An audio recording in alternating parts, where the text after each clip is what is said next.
இப்ப இந்த படத்தோட ஸ்டார்டிங் சீன்லயே டாஸ்மானியன் அப்படிங்கிற ஒரு தீவு, அந்த தீவுல ராணுவத்தை சேர்ந்தவங்க அவங்க புதுசா கண்டுபிடிச்ச ஆயுதத்தை டெஸ்ட் பண்றது ஒரு மிகப்பெரிய பேரழிவை உண்டாக்கிட்டாங்க. இதனால அந்த தீவுல இருந்து 5 லட்சம் மக்கள் ஜஸ்ட் பிராக்ஷன் ஆஃப் செகண்ட்ல இறந்துட்டாங்க. அதுவும் அவங்க இறந்ததுக்கான மிக முக்கியமான காரணம் என்னன்னா, அந்த விபத்து ஏற்பட்டப்போ, அந்த பிளாஸ்ட் ஏற்பட்டப்போ அதிகப்படியான எலக்ட்ரோ மேக்னெட்டிக் பல்ஸ் மனுஷனோட மூளை அட்டாக் பண்றதுனால தான் அவங்க சொடக்கு போற நேரத்துல சுருண்டு விழுந்து இறந்து போயிருக்காங்க. இது இல்லாம 5 லட்சம் மக்களோட அந்த பணத்தை எடுத்துட்டு வரணும், மீத யாராவது உயிரோடு இருந்தாங்கன்னா அவங்கள காப்பாற்றணும், ரிஸ்க் பண்ணணும் இல்லையா? இதை பண்றதுக்கு ஆர்மியால மட்டும் முடியாது, இன்னும் நிறைய பேர் வேணும், முக்கியமா மக்களோட சப்போர்ட் வேணும். அப்படிங்கிறதுக்காக உங்கள யாராவது வாலண்டியர் செஞ்சீங்கன்னா நீங்க தாராளமா அந்த தீவுக்கு கிளம்பி வரலாம், எங்களுக்கு ஹெல்ப் பண்ணலாம் அப்படிங்கிற மாதிரி மிலிட்டரி சேர்ந்தவங்க சொல்லவும், இப்ப அந்த இடத்துல நோக்கி தான் நம்ம ஹீரோயின் போயிட்டு இருக்கா. ஆக்சுவலி ஹெல்ப் பண்றதுக்காக மட்டும் போல, இப்ப இந்த பிளாஸ்ட் நடந்துச்சு பாத்தீங்களா, அதே ஏரியால தான் நம்ம ஹீரோயினோட ஹஸ்பண்ட் இருப்பான். சோ அவனுக்கு என்னாச்சு, அவன் உயிரோட இருக்கானா இல்லையா அப்படிங்கிற விஷயத்த பாக்குறதுக்கும் அவனை காப்பாத்துறதுக்கும் தான் இப்ப நம்ம ஹீரோயின் அந்த மிலிட்டரி பேஸுக்கு போறா. அந்தவளுக்கு பக்கத்திலே ஒரு பாட்டி உட்காந்துருப்பாங்க. அந்த பாட்டி கையில ஏதோ ஒரு லாக்கெட் ஓபன் பண்ணி, இதுதான் என்னோட பையன், அவன் அந்த தீவை சேர்ந்தவன் தான், கண்டிப்பா அவனுக்கு எதுவும் இருக்காது, உன்னோட புருஷனுக்கு எதுவும் இருக்காது,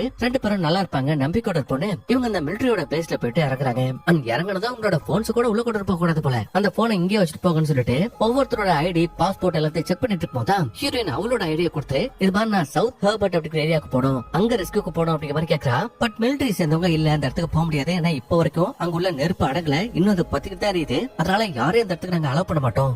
நீங்க எதுக்கு அங்க போகணும்னு ஆசைப்படுறீங்க, அங்க யார் இருக்காங்கன்னு கேட்கும்போது ஹீரோயின் என்னோட ஹஸ்பண்ட்ங்கறா. அப்ப அந்த லேடி ரொம்ப சாரி, இப்ப 209 சொல்லிட்டு ஒரு யூனிட் வரும், அந்த யூனிட் கிளம்பி நீங்க ரெஸ்கியூ பண்றதுக்கான வேலையை பாருங்கன்னு சொல்லும்போது ஹீரோயின் இல்ல நான் ஒரு டாக்டர், பிசிக்கல் தெரபிஸ்ட், சோ கண்டிப்பா உங்களுக்கு ஹெல்ப்ஃபுல்லா இருப்பேன், என்ன அந்த இடத்துக்கு கூட்டிட்டு போங்க. ஹீரோயின் மறுபடியும் கேட்டாலும், பாருங்க நீங்க இங்க வந்துட்டு செத்து போன மக்களை ஐடென்டிஃபை பண்றதுக்கும் அவங்களோட படங்களை மீட் எடுக்கிறதுக்கும் தான், சோ அதை மட்டும் பாருங்க, தேவையில்லாத விஷயத்துல மூக்க நுழைக்காதீங்கன்னு ஹீரோயின் அங்க அமைச்சிடறாங்க. அதுக்கப்புறம் மொத்த பத்தியும் மீட்டிங்ல உட்கார வச்சு இன்னொரு ஆபீசர் என்ன சொல்றானா, பாருங்க இப்ப ஏற்பட்ட இந்த பேரழிவுனால பல பேரோட மூளை பாதிக்கப்பட்டிருக்கு, மூளை சாவடிச்சிருக்காங்க, சோ அவங்க உடம்புல எந்த விதமான அசைவு இல்ல, அவங்க இறந்துட்டாங்கன்னா ஓகே, பட் யார் உடம்புலயாவது அசைவு தெரிஞ்சாலோ இல்ல வித்தியாசமா நடந்துக்கிட்டாலோ நீங்க அவங்கள விட்டு விலகி வந்திருக்கேன், மத்ததெல்லாம் மிலிட்டரி பாத்துக்கோ அப்படிங்கிற மாதிரி சொல்லிதான் நம்ம ஹீரோனையும் மத்தவங்களையும் அந்த ரெஸ்கியூ பண்ற இடத்துக்கு கூட்டிட்டு போயிட்டு இருக்காங்க. அப்படி கூட்டிட்டு போயிட்டு போதே பஸ்ல ஒருத்தன் கேக்குறான், ஏன் சார் இப்ப ரெஸ்கியூ பண்றதுக்காக ஒரு இடத்துக்கு போயிட்டு இருக்கப்பே, அந்த இடத்துல உயிரோட இருக்கவங்க எத்தனை பேரு, செத்தவங்க எத்தனை பேருன்னு கேட்கும் போது, உயிரோட இருக்கிறதுல ஒருத்தன் கூட கிடையாது, பூரா பேரும் செத்தவன் தான் இருக்கான், அவங்களோட உடல்களை மட்டும் தான் நம்ம மீட்கிறதுக்காக போயிட்டு சொல்லும் போது ஹீரோனுக்கு கண்ணீர் அடக்க முடியல, ஏன்னா மத்தவங்க எல்லாம் செத்த மாதிரி தன்னோட கணவனும் செத்து பேர் போனோம் அப்படிங்கிற மாதிரி தான் அவன் பயந்துட்டு இருக்கா. அதுக்கப்புறம் கட்ட கடைசியா அவங்க வர வேண்டிய அந்த இடத்துக்கு வந்துட்டாங்க. வந்ததுக்கு அப்புறம் மிலிட்டரி சேர்த்தவங்களும், பாருங்க ஆளுக்கு 2 பேரா பிரிஞ்சு போக, ஒவ்வொரு வீட்டுக்குள்ளயும் போயிட்டு இறந்தவங்க யாராவது இருக்காங்களான்னு பாருங்க, அப்படி பார்த்தா உடனே அவங்களை வெளியில தூக்கிட்டு வந்து இங்க லைன்ல படுக்க வைங்க அப்படிங்கிற மாதிரி சொல்லவும், ஆளுக்கு 2 பேரா பிரிஞ்சு போறாங்க. அதனால நம்ம ஹீரோனும் இன்னொரு லேடியும் பக்கத்துல உள்ள ஒரு வீட்டுக்கு போகும்போது அங்க வீட்டு வாசல்ல செருப்பை பார்த்தா நிறைய இருக்கு, அதாவது அந்த இடத்துல ஒரு பெரிய குடும்பமே வாழ்ந்திருக்கு அப்படிங்கிற விஷயத்த ஹீரோயின் புரிஞ்சுக்கிறா. அதுக்கப்புறம் இவ்வளவு பாட்டம் கொஞ்சம் கொஞ்சமா அந்த வீட்டுக்குள்ள போயிட்டு பார்க்கும்போது அங்க அந்த ஃபேமிலியை சேர்ந்தவங்களோட போட்டோஸ் எல்லாம் இருக்கும், அதெல்லாம் பாக்குறா. அப்படி பார்த்துட்டு இந்த வீட்டோட பின்பக்க கார்டன் எட்டி பார்க்கும் போது இவளுக்கு ஒரு பயங்கரமான ஷாக்கு, ஏன்னா ஏற்பட்ட இந்த பிளாஸ்டால ஒரே செகண்ட்ல இந்த குடும்பத்தை சேர்ந்த எல்லாருமே இறந்து போயிருப்பாங்க. சோ அதை பார்த்து ஹீரோயினா ஃபீல் பண்ணி அவங்களோட பணங்களை எடுத்துட்டு வந்து இங்க லைனா வைக்கும் போது இவளோட பார்ட்னர் இருக்கா இல்லையா, ஒரு மாதிரி பதட்டமா இருப்பா. ஏன் என்னாச்சுன்னு கேட்டா, இல்ல என்னால முடியல, இதை நீயே பாத்துக்கோ, நான் கிளம்புறேன்னு சொல்லிட்டு அந்த லேடி அங்க கிளம்பிடுவாங்க. ஹீரோயின் பார்ட்னர் இல்லாம தனியா உட்காந்துருப்பா. அப்ப அதே டைமுக்கு இவ ஆப்போசிட் சைடுல ஒரு வீடு இருக்கும், அந்த வீட்டுக்குள்ள இருந்த ஒருத்தன் செத்து போன அந்த பணங்களை பார்த்து தாங்க முடியாம குவாக்குன்னு வாழ்ந்துட்டு இருக்கும் போது அவன் கூட ஒருத்தன் போயிருப்பான் பார்ட்னரா. அவன் மட்டும் ரொம்ப சாதாரணமா கேஷுவலா தம் அடிச்சுட்டு உள்ள வருவான். அண்ட் ஹீரோயின் பார்ட்னர் இல்லாம தனியா உட்காந்துருக்கா அப்படிங்கிற விஷயத்தையும் பார்த்துட்டு அடுத்த செல்லியே இப்ப இவங்க 2 பேரும் ஒன்னா சேர்ந்து அடுத்தடுத்த வீடுகளுக்கு போறாங்க, இறந்து போயிருக்கிற அந்த படங்களை பாக்குறாங்க. அப்படி பார்க்கும்போது ஹீரோயின் அந்த பையன் கேக்குறா, ஆக்சுவலி அவனோட பேர் வந்து கிளே. இப்ப அங்கிட்ட ஏண்டா மிலிட்டரியை சேர்ந்தவங்க இந்த இடத்துல இருக்க எல்லாரோட பணத்தையும் தான் எடுத்துட்டு போனோம், ஆனா குறிப்பிட்ட கொஞ்சம் பேத்தோட பணத்தை மட்டும் தான் எடுத்துட்டு போறாங்க, ஏன் மத்தவங்களோட பணத்தை எடுத்துட்டு போறதுன்னு கேட்கும்போது இவன் இல்ல எனக்கு தெரியாதுங்கிறான். அதே மாதிரி ஹீரோயின் அந்த பணத்தை தூக்கும் போது, ஏண்டா இந்த நாத்த நாளே நான் மாஸ்க் போட்டிருக்கேன், நீ ஏன்டா மாஸ்க் போடல, உனக்கு நாத்த அடிக்கலையா, நாத்த அடிக்கதான் செய்யுது, பட் மாஸ்க் போட்டா மட்டும் என்ன செரி பழஸ் பள்ளியா வாசனை வரப்போது, தூக்குடி பணத்தை இவங்க அதை எடுத்துட்டு போயிட்டு ரோட்ல வச்சுட்டு மறுபடியும் அடுத்தடுத்த வீடுகளுக்கு போனா, ஒரு வீட்டுல இந்த பாத்திங் டப்லயே புருஷன போட்டாட்டியும் குளிச்சிட்டு இருப்பாங்க போல, குளிச்சிட்டு இருக்கிற மேனிக்கே செத்து போயிருக்காங்க. இன்னொரு வீட்டுல பயங்கர ஒபேசான ஒரு லேடி, அந்த அம்மா பெட்ல படுத்து தூங்கிட்டு இருக்கும் போதே செத்து போயிருக்குது மகராசி. இப்ப அவங்கள கருத்து எடுத்துட்டு போலான்னு பார்த்தா முடியவே இல்ல, 2 பேரும் துணியை போட்டு இலையில நிறுத்தாலும் இந்த பையன் கிளே தான் புரண்டுட்டு கீழே விளையாடுறத தவிர அந்த அம்மாவை ஆட்டவும் முடியல, அசைக்கவும் முடியல. அதனால இழுத்து இல்ல எனக்கு கக்கா வந்துருச்சு, நீ இங்கே உட்காந்துரு, நான் போயிட்டு இந்த வேலையை முடிச்சுட்டு வந்துடுறேன்னு சொல்லிட்டு இந்த கிளையங்கிறது கிளம்புறதுக்கு அப்புறம் ஹீரோயின் இந்த வீட்டுல இருக்க இந்த லேடியோட இந்த மேரேஜ் போட்டோஸ் எல்லாத்தையும் பாத்துட்டு இருப்பா. அப்படி பார்க்கும்போது இவளுக்கும் இவளோட ஹஸ்பண்டுக்கும் கல்யாணம் நடந்திருக்கும். சோ அதையெல்லாம் நினைச்சு பார்த்துட்டு இருக்கா. அப்படியே நேரம் போதே இப்ப லஞ்ச் டைம் வந்துச்சு. சோ அந்த டைம்ல ஹீரோயினும் மத்தவங்க சாப்பிட்டுட்டு இருக்கும் போது பிளைட்ல ஹீரோயினுக்கு பக்கத்துல ஒரு லேடி உட்காந்துருந்தாங்க இல்லையா, தன்னோட மகனை தேடி கூட வந்திருக்கேன் அப்படி மாதிரி சொல்லிருப்பாங்களே. இப்ப அந்த லேடி இறந்து போன தான் பையனோட உடம்ப பார்த்து கதறி கதறி அழுது, டேய் எழுந்துடுறா, அம்மா போடுறான்னு அவ்வளவு வேதனைப்படுறாங்க. ஆனா மிலிட்டரி சேர்ந்தவங்க இந்த லேடி அங்கிறது தனியா கூட்டிட்டு போக இந்த விஷயம் எல்லாத்தையுமே நம்ம ஹீரோயின் நோட் பண்ணிட்டு இருக்கா. அதுக்கப்புறம் அவங்க மறுபடியும் வேற ஏதாவது பிணங்கள் கிடைக்குதான்னு தேடி பார்க்கறதுக்காக போகும்போது கிளே கேக்குறான், ஆமா நீ ஏதோ பிசிக்கல் தெரபிஸ்ட் ஏதோ சொன்னியே, அப்படின்னா என்ன? இந்த மசாஜ் பண்ணி விடுவாங்களே அந்த மாதிரி வேலையா? இல்ல நான் ஒரு தெரபிஸ்ட், மசாஜ் அதுல வரும், ஆனா நீ சொல்ற மசாஜ் வேற, நான் சொல்ற மசாஜ் வேற. அப்ப ஒண்ணு பண்ணு, இந்த புணங்களெல்லாம் தூக்கி தூக்கி என்னோட ஷோல்டர்ஸ் கண்டு போயிடுச்சு, சோ அதை நீ தான் சரி பண்ணணும், பிக்ஸ் பண்ணணும்னு கேட்கும்போது சரி சரி முடிஞ்சா பாக்குறேன்னு ஹீரோயின் ஒவ்வொரு இடங்களா தேடி பார்த்துட்டு போயிட்டு இருக்கும்போது தான் அங்க ஒரு குழந்தைய தூங்க வைக்கிறதுக்கான தொட்டில் இருக்கும். அந்த தொட்டியை பார்த்து ஃபீல் பண்ணிட்டு இருக்கான். ஏன்னா ஹீரோயின் இந்த இடத்துக்கு வரதுக்கு முன்னாடி இவளோட புருஷன் காண போறதுக்கு முன்னாடி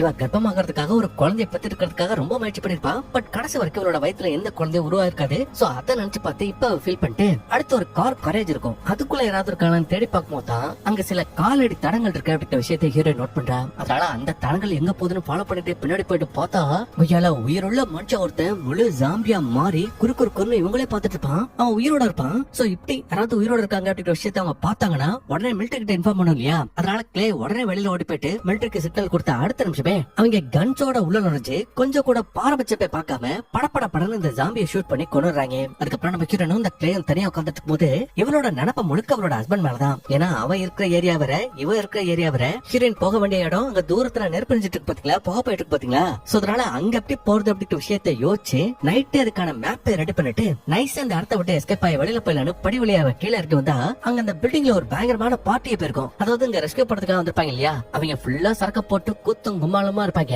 ஆனா அந்த டைம்ல ஹீரோயின் மட்டும் ஒரு ஷார்ட் கட் யூஸ் பண்ணி டக்குனு இந்த ஏரியா விட்டு இந்த பில்டிங் விட்டு வெளியில போலாம் ட்ரை பண்ணும்போது கரெக்டா ஒரு மிலிட்டரி சேர்ந்த லேடி நம்ம ஹீரோயின் பிடிச்சிருவா. பிடிச்சிட்டு எங்க போறேன்னு கேட்டா இவ ஒண்ணு இல்ல கொஞ்சம் ஃப்ரெஷ் ஏர் வாங்கலாம் அப்படிங்கிறதுக்காக வெளியில வந்து அப்படி மாதிரி சமாளிச்சு பாக்குறா. பட் அவங்க இது மாதிரி எவ்வளவு பேத்த பாத்துருப்பாங்க, அதனால ஒண்ணும் தேவையில்ல ஒழுங்கா உள்ள போன்னு சொல்லும் போது ஹீரோனும் சரி ஓகேன்னு உள்ள வந்து உட்கார. இவளுக்கு பக்கத்துல தான் நம்ம ஆளுக்குள்ளே உட்காந்துருப்பான். அப்ப இவனும் சரி நான் ஆரம்பத்துல இருந்தே நோட் பண்ணிட்டு இருக்கேன், நீ இந்த நெருப்பறிற இடத்துக்கு போகணும்னு அவ்வளவு ஆசைப்படுறியே, ஏன் என்னாச்சு? அங்க அப்படி யார் இருக்கா? என்னோட ஹஸ்பண்ட் தான். பீச்சுக்கு பக்கத்துல இருக்க ஒரு சிட்டில தான் அவர் வேலை பார்த்துட்டு இருந்தாரு. சொத்தம் அப்ப கண்டிப்பா அவர் உயிர் பொழைச்சிருக்க வாய்ப்பே இல்ல. இங்க இருக்கவங்க மாதிரியே உன்னோட புருஷனை இறந்து போயிருப்பான். இல்ல நம்ம கடைசியா கரைச்சுக்குள்ள போடப்போ அங்க ஒருத்தரை பார்த்தோம் இல்லையா, அவன் பாதிக்கப்பட்ட மாதிரி தான் தெரிஞ்சான். பட் அவனோட உடம்புல அசைவு இருந்துச்சு, அவன் உயிரோட தான் இருந்தான். ரொம்ப பயந்து போயிருந்தா என்னைய பாத்துட்டு இருந்தான். சோ அப்படி ஒருவேளை இவன் உயிரோட இருந்த மாதிரி என் ஹஸ்பண்ட் உயிரோட இருந்தா அவரையும் காப்பாத்துறால, அட்லீஸ்ட் காப்பாத்த முயற்சியாவது பண்ணல அப்படிங்கிற மாதிரி ஹீரோயின் எடுத்து சொல்ல பாக்குறா. பட் அதை கிளை பெருசா எடுத்துக்காம இருக்கவும் ஹீரோயின் சரி ஓகே குட் நைட்னு சொல்லிட்டு அந்த இடத்த விட்டு கிளம்பிடுறா. அதுக்கப்புறம் மறுபடியும் நம்ம ஹீரோனும் இந்த கிளையும் சேர்ந்து இன்னொரு வீட்டுக்கு போறாங்க. ஏதாவது பிளான் இருக்கான்னு தேடி பாக்குறாங்க. அப்படி தேடி பார்த்துட்டு போதான் திடுக்குன்னு இப்படி ஒரு ஜாம்பி நம்ம ஹீரோயின் அட்டாக் பண்ற மாதிரி ஒரு கொடூரமான கனவுகளுக்கு வருது.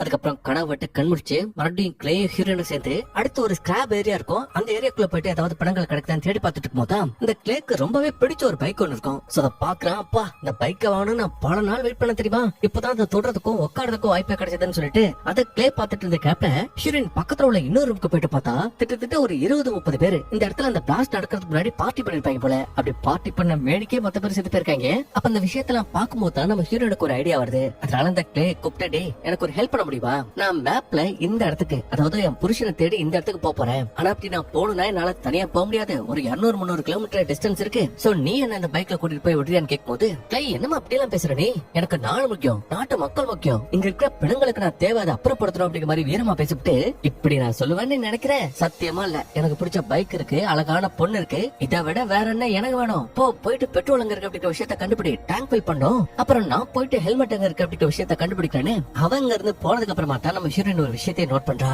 என்னன்னா இங்க செத்து போய் கிடந்ததுல ஒரு பொண்ணு ஜாம்பியா மாறிட்டாங்க, மாறி டங்குன்னு செவுத்துல அவளோட தலையை போட்டு மோதிட்டு இருப்பா, பல்லையே நரன்னு கடிச்சிட்டு இருப்பா. அப்ப இந்த விஷயத்த பார்த்த ஹீரோயின் அங்கிருந்து ஓடாம கிட்ட வந்துட்டு நான் பேசுறது உனக்கு கேக்குதான்னு கேட்டா அந்த ஜாம்பி அப்படியே திரும்பி அவளை பாக்கும். அப்ப கரெக்டா அந்த இடத்துக்கு அந்த கிளே இங்க ரெடி பண்ற டைம் ஆச்சு வா கிளம்பலாட்டு இவங்க பைக்கை தள்ளிக்கிட்டு எந்த மிலிட்டரிக்காரனோட கண்ணையும் படாமதான் ஒளிஞ்சுதான் அங்க இருந்து வெளியில கிளம்புறாங்க. ஏன்னா கீழே மிலிட்டரி மேல ஹெலிகாப்டர்லயே ரோந்துல இந்த மக்கள் என்ன பண்றாங்க அப்படிங்கிற விஷயத்த இந்த மிலிட்டரியை சேர்ந்தவங்க வாட்ச் பண்ணிட்டு தான் இருக்காங்க.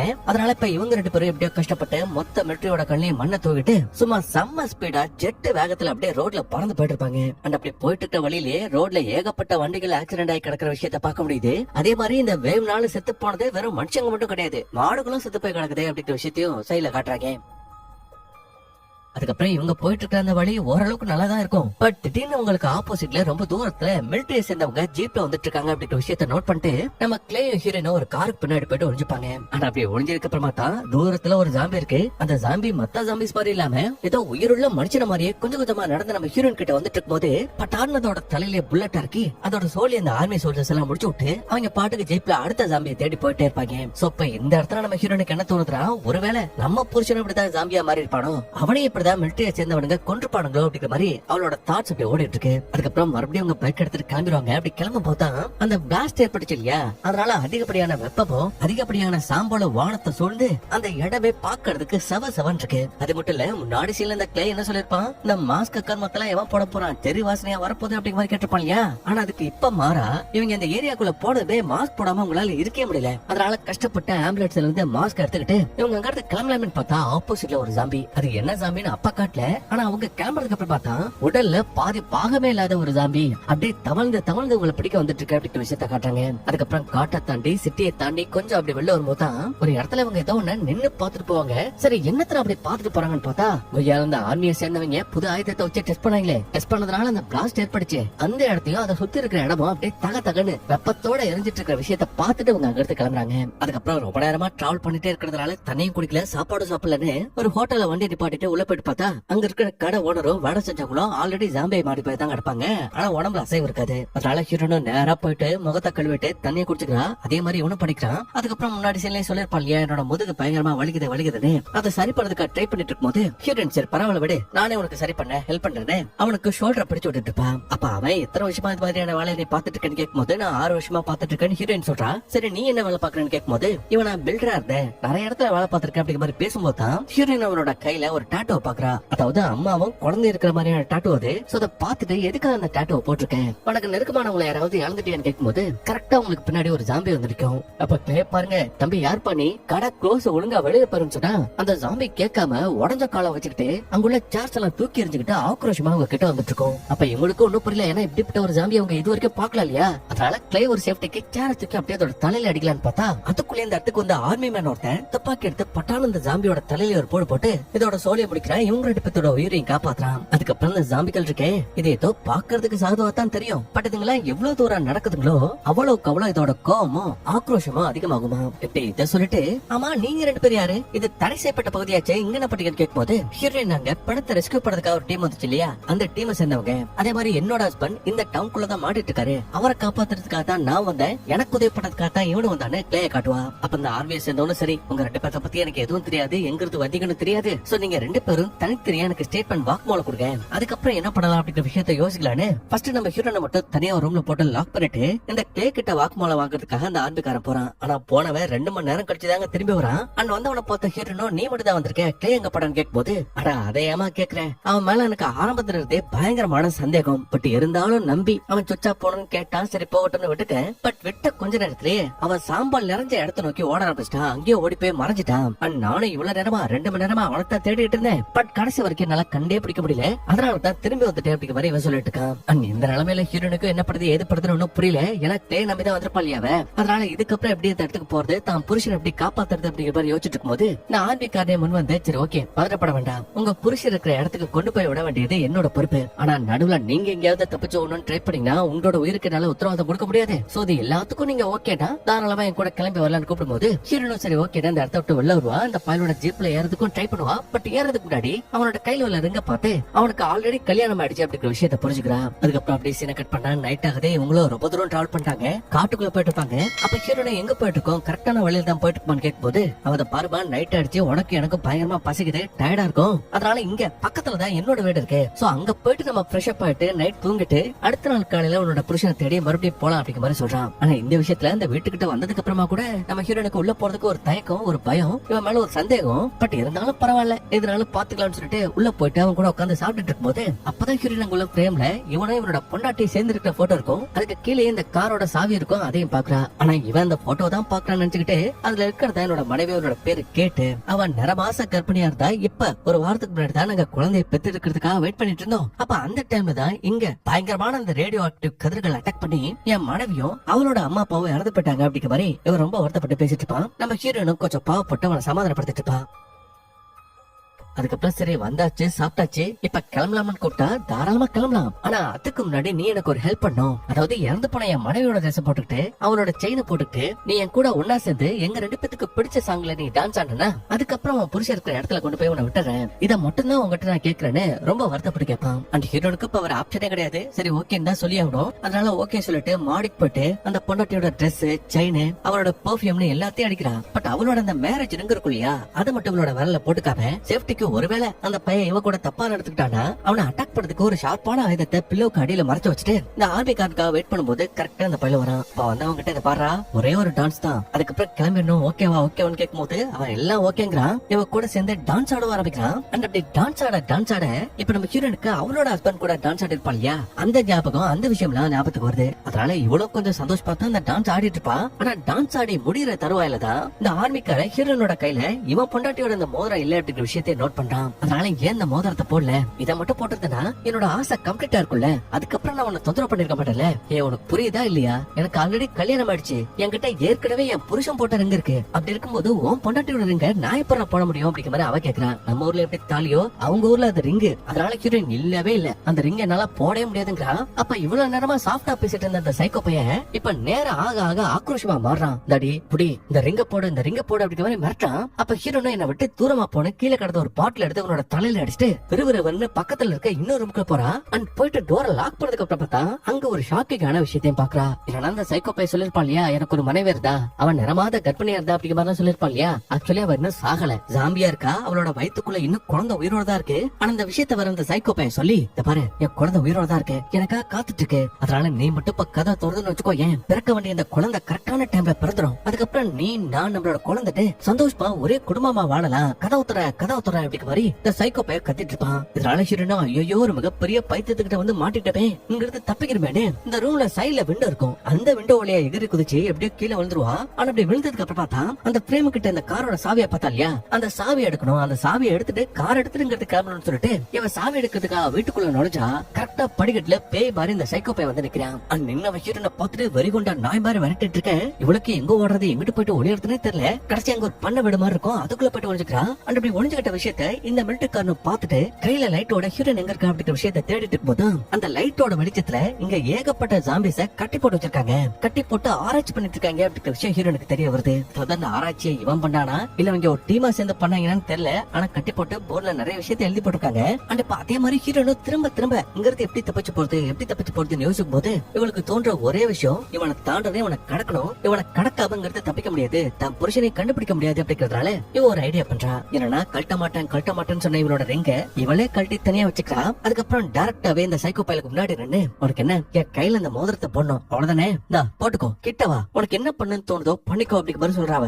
அப்ப அவனும் ரொம்ப தேங்க்ஸ் இவா, நீ இவ்வளவு சீக்கிரம் இந்த விஷயத்த புரிஞ்சுப்ப அப்படிங்கிற விஷயத்த நான் நினைச்சு கூட பாக்கலன்னு கிட்ட வரான், மோதிரத்தை போடுறான். அப்படியே நம்ம ஹீரோனை கட்டி பிடிக்கிறான், அதே இடத்துல டான்ஸ் ஆடிட்டு இருப்பான். அப்ப ஹீரோயின் இத்தாண்டா சான்ஸ்ட்டு பின்னாடி மறைச்சு வச்சிருந்த ஒரு ஷார்ப்பான கத்தி எடுத்து சதக்கு இந்த பையலோட கழுத்துல ஒரு குத்து அவ்வளவுதான். சம்பவத்துல இந்த பையலோட சோழி முடிஞ்சிருச்சு. அதே மாதிரி அவனோட பெட்ல தான் இந்த ஜீப்புக்கான சாவி இருக்கும். சோ அந்த சாவியை எடுத்துக்கிட்டு வண்டியை ஸ்டார்ட் பண்ணிட்டு கிளம்பலாமேன்னு பார்த்தா இவளுக்கு ஆப்போசிட்ல செத்து போன அந்த சைக்கோ பையலோட பொண்டாட்டி வந்து நிப்பா. அதுவும் ஜாம்பியா மாறின நிறமாச கர்ப்பிணியா வந்து நிப்பா. சோ அந்த விஷயத்த நம்ம ஹீரோனை பார்த்து பயந்துட்டு அவளை எதுவும் பண்ணாம வண்டியை வளைச்சிட்டாங்கிறது கிளம்பி போயிருவா. அதுக்கப்புறம் அப்படியே சீனை கட் பண்ணா இப்ப அடுத்த நாள் காலையில விடிஞ்சா நம்ம ஹீரோயின் காரை ஒரு இடத்துல நிப்பாட்டிட்டு அப்படியே தூங்கி போயிருப்பா. அந்த தூங்கின கண் முடிச்சு இவ கையில போட்டதா இல்லையா அந்த சைக்கோ பையலோட பொண்டாட்டியோட ரிங்கு, அந்த ரிங்க தூக்கி போட்டு இவ புருஷன் போட்டு விட்டு அந்த ரிங்க போட்டுக்கிட்டு அப்படியே கையில கோடாலியோட வெளியில வந்தா அங்க சில ட்ரெஸ்ஸஸ் எல்லாம் கீழே வந்து கிடக்கும். சோ அதுல உள்ள ட்ரெஸ்ஸ மாத்திக்கிறா. அப்படியே நடப்பயணமா தான் புருஷன் தங்கிருக்க அந்த ஹோட்டலை நோக்கி நடக்க ஆரம்பிக்கிறா. அப்படி நடந்து போயிட்டு இருக்கும் போதுதான் இவளுக்கு பின்னாடி ஒரு ஜாம்பி வந்துட்டு இருக்கு. அதுவும் படு ஸ்பீடா உசைன் போல்ட் மாதிரி ஓடி வந்துட்டு இருக்கு அப்படிங்கிற விஷயத்தையும் நோட் பண்றா.